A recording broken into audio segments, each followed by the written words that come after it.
For more on this, let's speak to Kimberly Brown, the head of humanitarian policy at Red Cross UK. Thanks very much for coming in to speak to us. What can you tell us about the level of commercial aid flowing into Yemen? Have imports of vital food and medicine been restored in any way?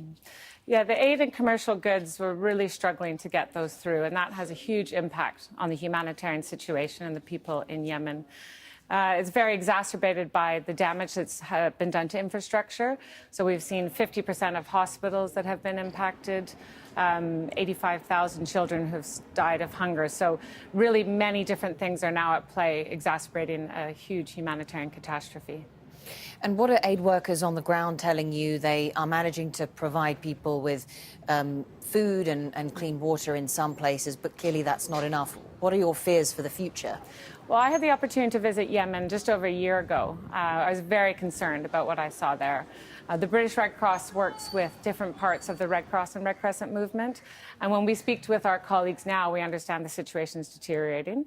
Yemeni people are at a breaking point, really. And we need the ability to scale up our work, to move around the country and have better humanitarian access so that we can reach all the Yemeni people who are in need. And there's such a massive amount of humanitarian need in the country.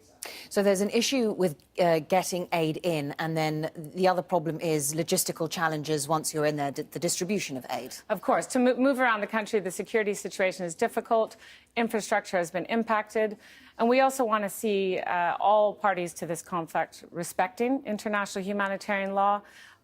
Schools and hospitals should not be targeted, and civilians have to be, the Yemeni civilians have to be the priority in this conflict and have to be protected.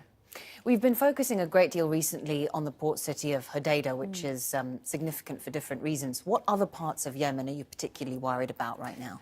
We are able to access people in many parts of the country, but there's need across the entire country. This is the worst humanitarian crisis in the world.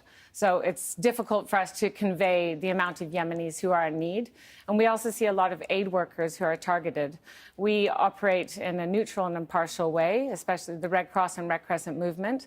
And when we've lost our staff and our volunteers, and many of our colleagues are responding in a professional way, working for the Yemen Red Crescent, for the Committee of the Red Cross, but they also are living this day to day, and they're being brought to a breaking point, as is the entire country.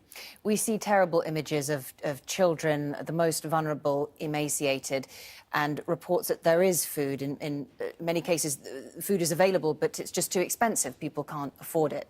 Yes, many people are no longer able to work. So they're not able to feed their families, and they're making very difficult decisions. We've spoken to parents who are giving their children contaminated food and water, knowing that it's contaminated because it's the only choice that they have. 14 million people are at the risk of famine and being pushed to the brink. And as I mentioned, 85,000 children have already lost their lives due to hunger. And that's why aid agencies such as the British Red Cross and our partners need to be able to operate all over the country. Thank you very much for joining us tonight. Kimberly Brown, Head of Humanitarian Policy for Red Cross UK. Thank you.